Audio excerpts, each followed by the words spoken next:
Hey guys, welcome back my YouTube channel क्रैकेट पे आपका स्वागत है। तो आज हम लोग डिस्कस करने वाले हैं 23 सितंबर से रिलेटेड करंट अफेयर्स के कुछ महत्वपूर्ण क्वेश्चन। तो क्वेश्चन आपकी स्क्रीन पे इस प्रकार से रहने वाले हैं, यानी कि हम लोग जानेंगे राज्यसभा के उपसभापति जिन्होंने अभी हाल में यानी शपथ ली थी और उनके प्रति अब अविश्वास प्रस्ताव पारित किया यानी नोटिस भेजा गया है, या फिर बात हम लोग करेंगे इंटरनेशनल रेड पांडा डे के लिए, या फिर बात हो वॉल्वो के फाइनेंशियल सर्विस शुरू की गई तो ये किसके साथ साझेदारी किया गया, या फिर बात हो यानी कि पीएम मोदी से रिलेटेड। तो नेक्स्ट क्वेश्चन आपका सबसे पहले आएगा स्क्रीन पे आपकी ये वाला, 2020 में इंटरनेशनल रेड पांडा डे कब मनाया गया। तो इसका राइट आंसर दोस्तों हो जाएगा ऑप्शन यानी कि ए, सितंबर के तीसरे शनिवार को। अब सितंबर के तीसरे शनिवार को यानी कि ये मनाया गया है 19 सितंबर को मनाया गया है। अब हम लोग यहाँ पे जैसे कि इम्पोर्टेंट फैक्ट और भी डिस्कस कर लेते हैं, जैसे कि लाल पांडा के संरक्षण के लिए मनाया गया ये।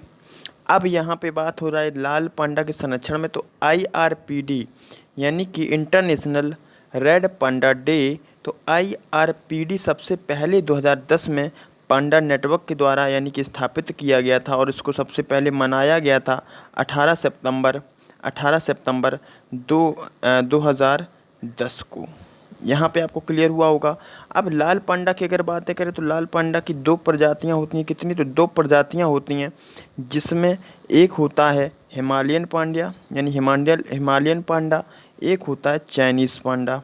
तो ये दो प्रकार के पांडा हैं। अगर बात करें इसकी औसत उम्र कितनी होती है, तो इसकी औसत उम्र होती है 23 वर्ष। कितनी, तो 23 वर्ष होती है इसकी औसत उम्र। और रेड पांडा नेटवर्क के संस्थापक की बात करें तो होंगे ब्रायन विलियम्स, और इसका हेडक्वार्टर हो जाएगा कहाँ पे, तो हेडक्वार्टर हो जाएगा दोस्तों यूजीन, ओरेगन में। नेक्स्ट क्वेश्चन की ओर दोस्तों बढ़ेंगे तो क्वेश्चन आपके सामने आ जाएगा ये वाला, हाल में पीएम मोदी ने किस राज्य में 9 राजमार्गों का शिलान्यास किया। तो यहाँ पे राइट आंसर हो जाएगा दोस्तों ऑप्शन यानी कि डी, बिहार। तो यहाँ पे परियोजनाओं को यानी जो परियोजनाएं शामिल की गई हैं तो इसकी हम लोग बात यहाँ पे कर लेते हैं। जैसे कि सब शामिल परियोजनाएं हैं तो उनमें जैसे कि सबसे पहले बात करेंगे जो यानी कि 39 किलोमीटर की यानी 39 किलोमीटर की लेन यानी कि पटना रिंग रोड है। क्या है, तो पटना रिंग रोड है। अगर बात करें दूसरी तो ये यानी कि जो 39 ये होगी 6 लेन, कितनी होगी, 6 लेन हो जाएगी, 6 लेन होगी। और NH30 का जो यानी 4 लेन जो है वो आरा मोहनिया खंड से होगा। NH30 कौन होगा, तो वो NH30 हो जाएगा। अगर बात करें बख्तियारपुर NH31 तो राजौली खंड से होगा NH31, जो कि राजौली खंड से होगा।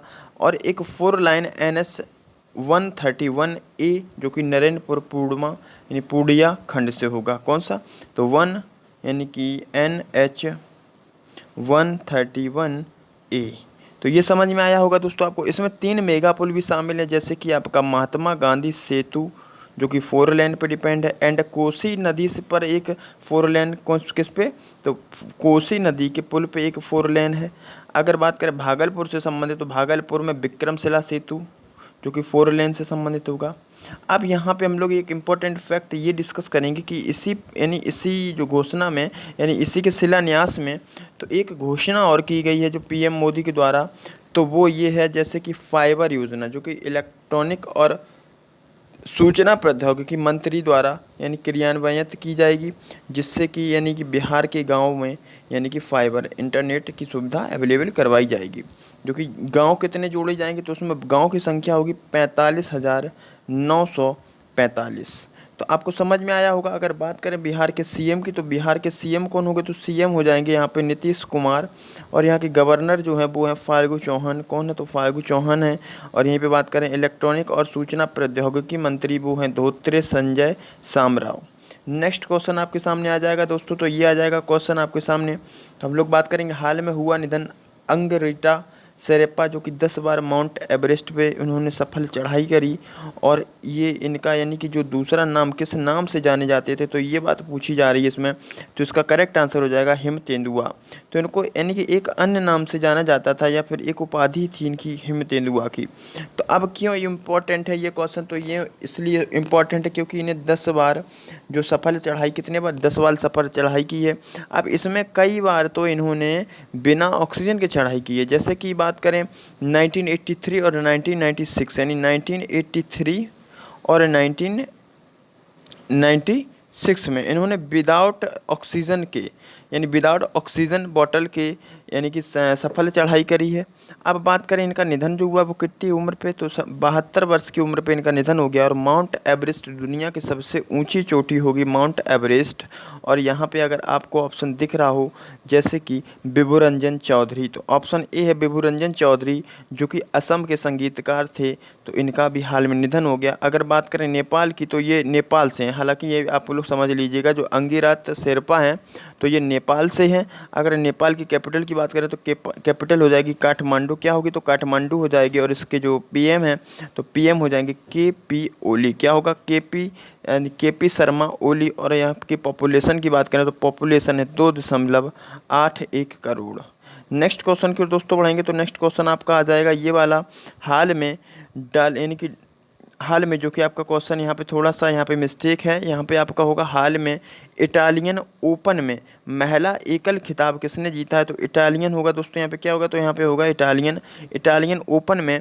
तो अभी हाल में जीता है किसने, तो ये जीता है सिमोन हालेप ने। किसने, तो सिमोन हालेप, ये इनका पहला खिताब होगा, जो कि ये है आपके सामने तस्वीर में सिमोन हालेप। तो इनका ये यानी कि इटालियन का पहला खिताब है इनके नाम। और ये कहाँ की हैं, तो ये है रोमानिया की। कहाँ की हैं, तो ये रोमानिया की हैं। और इनका ये फर्स्ट यानी कि खिताब होगा, यानी इटालियन का फर्स्ट खिताब होगा। इन्होंने हराया किसको है, तो इन्होंने हराया है कैरोलिना पिस्कोवा को। किसको, तो कैरोलिना पिस्कोवा को हराया है, जो कि यानी कि चोटों के कारण हार गई हैं। चोटों के कारण उन्होंने आधे ही खेल से बाहर वॉकआउट कर दिया था।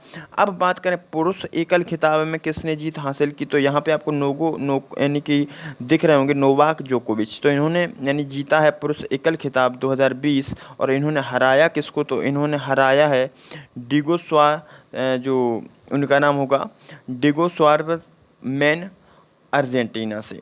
अगर हम लोग बात करें इनका जो पांचवा इटालियन खिताब है कौन से नंबर का, तो इनका पांचवा इटालियन खिताब होगा किसका, तो नोवाक जोकोविच का। अब हम लोग जैसे बात कर लेते हैं, आपको ऑप्शन कई ऑप्शन से जैसे कि रिलेट करके क्वेश्चन हम आपसे बताएं। जैसे कि आपको दिख रहा होगा पूनम खत्री, तो पूनम खत्री को भी यानी इन्होंने वर्ल्ड वुशु चैंपियनशिप का खिताब जीता। अगर बात करें सोफिया पोपोव, तो यहाँ पे सोफिया पोपोव आपको दिख रहा होगा, तो ये आपका महिला ब्रिटिश ओपन 2020 का यानी इन्होंने खिताब जीता, जो कि जर्मनी से। कहाँ से, तो ये जर्मनी से हैं। नेक्स्ट क्वेश्चन की ओर दोस्तों बढ़ेंगे, तो क्वेश्चन आपके सामने आ जाएगा ये, हाल में भारत ने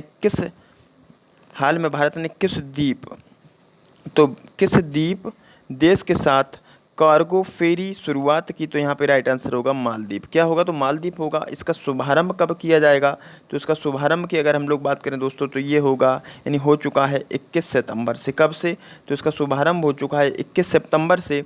और इसका उद्देश्य होगा व्यापार में वृद्धि और समय में बचत। तो इसकी घोषणा जो की है वो घोषणा तो इसकी हो चुकी थी 2019 में, जब पीएम मोदी जी अपने पहले यानी यात्रा पे गए थे। कहाँ, तो मालदीव गए थे पहली यात्रा पे। तो उसी टाइम पे 2019 में, यानी 2019 में इस बात की घोषणा कर दी थी, जिसको अब पूर्णता यानी पूरा कर दिया गया है।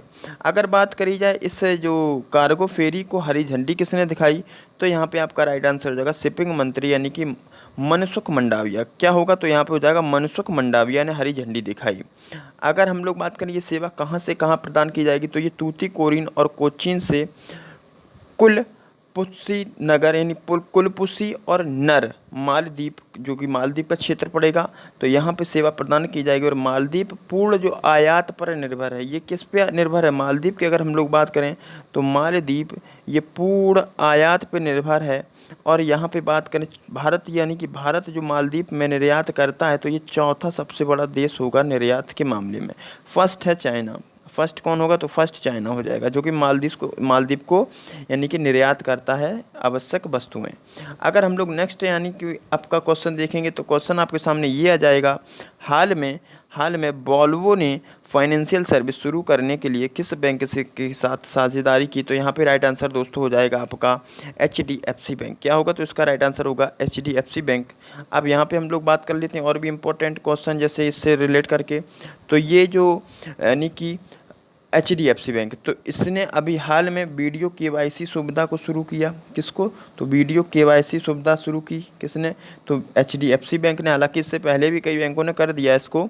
अब जैसे बात करें केनरा बैंक, तो केनरा बैंक ने अभी हाल में आई लीड 2.0 सिस्टम लॉन्च किया। किसने? तो ये आपका केनरा बैंक हो जाएगा। अगर बात करें बंधन बैंक की, तो इसने अभी इमर्जिंग एंटरप्रेन्योर्स बिजनेस की शुरुआत की। किसने? बंधन बैंक ने। अगर बात करें ICICI बैंक, तो इसने अपना घर ड्रीमर्स योजना शुरू की। कौन सा? तो अपना घर ड्रीमर्स योजना की शुरुआत की। और यहाँ से इम्पोर्टेंट जैसे अगर फैक्ट बनेगा, तो जैसे कि अभी HDFC की बात करें, तो हाउसिंग यानी कि इसका फुल फॉर्म होगा हाउसिंग डेवलपमेंट फाइनेंशियल कॉरपोरेशन। इसकी स्थापना की अगर बात करें, तो इसकी स्थापना हुई 1994 में और इसका हेडक्वार्टर होगा मुंबई, जिसके CEO हैं शशिधर जगदीशन। कौन है? तो शशिधर जगदीशन। नेक्स्ट क्वेश्चन आपके सामने रहेगा ये वाला, हाल में नियुक्त हुए डैश राज्यसभा के उपसभापति के खिलाफ अविश्वास प्रस्ताव के लिए नोटिस भेजा। तो ये कौन होगी? जो खाली स्थान आपको दिख रहा है, तो यहाँ पे आपको बताना होगा जो अभी हाल में अपॉइंट हुए थे, तो उनका नाम क्या है? तो उनका नाम है हरिवंश नारायण सिंह, जिनको अभी हाल में यानी कि नियुक्त किया गया था। तो इनको जो खिलाफ नोटिस जारी किया गया, तो वो 12 विपक्षी दलों द्वारा, कितने? तो 12 विपक्षी दलों द्वारा ये नोटिस इनके खिलाफ जारी किया गया, जिसको खारिज करते हुए सभापति यानी जो सभापति हैं, तो उन्होंने खारिज कर दिया। हालांकि आप लोग को यहाँ पे बताना होगा कि सभापति यानी राज्यसभा का पदेन सभापति जो होता है, वो पदेन कौन होता है? तो आप लोग बताएंगे कमेंट करके। तो उन्होंने इस नोटिस को खारिज कर दिया और 9 सांसदों को, कितने? 9 सांसदों को निलंबित भी कर दिया। अब ये जो आरोप लगाया गया था इनके ऊपर, वो आरोप किस लिए लगाया गया था? तो ये आरोप लगाया गया था जो अभी हाल में यानी कि जो 3 जो कृषि बिल पास हुए थे, तो ये जल्द ही पास कर दिए गए हैं। इस बात को लेकर के यहाँ पे आरोप लगाया गया है। अगर हम लोग बात करते हैं जो हटाने की प्रक्रिया होती है, वो किस अनुच्छेद के अंतर्गत आती है? तो वो हटाने की जो यानी सभापति या फिर आपका उपसभापति की बात करी जाए, तो यहाँ पे हटाने की जो प्रक्रिया हमारे संविधान में है, वो हमारे संविधान में 90 में, किस में है? तो 90 में, यानी कि 90 अनुच्छेद 90 में। तो यहाँ पे जैसे हम लोग इम्पोर्टेंट और भी फैक्ट करते हैं, जैसे कि अभी हाल में लोकसभा ने फॉरेंसिक विज्ञान विश्वविद्यालय और राष्ट्रीय रक्षा विश्वविद्यालय विधेयक पारित किया। तो यहाँ पे आपको समझ में आया होगा। नेक्स्ट क्वेश्चन की ओर दोस्तों बढ़ेंगे, तो क्वेश्चन आपके सामने आ जाएगा ये वाला, हाल में फेस्टिवल डेस्टिनेशन नॉर्थ ईस्ट 2020 के लोगो और गाने का अनावरण किसने किया? तो इसका राइट आंसर दोस्तों हो जाएगा ऑप्शन ए, मनोज कुमार। क्या होगा? तो यहाँ पे सॉरी जितेंद्र सिंह। क्या होगा? तो इसका राइट आंसर हो जाएगा जितेंद्र सिंह। तो यहाँ पे अब हम लोग जानेंगे इसके बारे में। तो ये 4 दिवसीय कार्यक्रम होगा, जो ये आपको दिख रहा है फेस्टिवल डेस्टिनेशन नॉर्थ ईस्ट 2020। तो ये 4 दिवसीय कार्यक्रम है। कितना दिन? 4 दिवसीय कार्यक्रम होगा ये। और ये कार्यक्रम कब से कब तक आयोजित किया जाएगा? तो ये आयोजित किया जाएगा 27 सितंबर से। कब से? तो 27 सितंबर से ये शुरुआत किया जाएगा इसका कार्यक्रम का, और जिसका उद्घाटन करेंगे अमित शाह। कौन करेंगे? तो अमित शाह जिसका उद्घाटन करेंगे। और यहाँ पे हम लोग बात कर लें 2018 में इसको कहाँ पे आयोजित किया गया था? तो इसको 18 में चंडीगढ़ में आयोजित किया गया था। कहाँ पे? चंडीगढ़ में। अगर बात करें 2019 में इसको कहाँ पे आयोजित किया? वो किया गया था न्यू दिल्ली। कहाँ पे? तो ये आयोजित किया गया था यानी कि इंडिया गेट न्यू दिल्ली। तो आपको मनोज सिन्हा दिख रहा होगा। तो ये क्या है? तो ये डॉक्यूमेंट्स रजिस्ट्रेशन सिस्टम लॉन्च करने वाली, यानी कि जो जम्मू कश्मीर में कौन है? तो ये गवर्नर हैं जम्मू कश्मीर के। तो इन्होंने अभी हाल जम्मू कश्मीर में डॉक्यूमेंट्स रजिस्ट्रेशन यानी कि सिस्टम को लॉन्च किया है। अब नेक्स्ट आपका रहेगा क्वेश्चन, तो नेक्स्ट क्वेश्चन आपका ये आ जाएगा, यानी कि हाल में अंतर्राष्ट्रीय मुद्रा कोष, यहाँ पे थोड़ा ज़्यादा मिस्टेक है।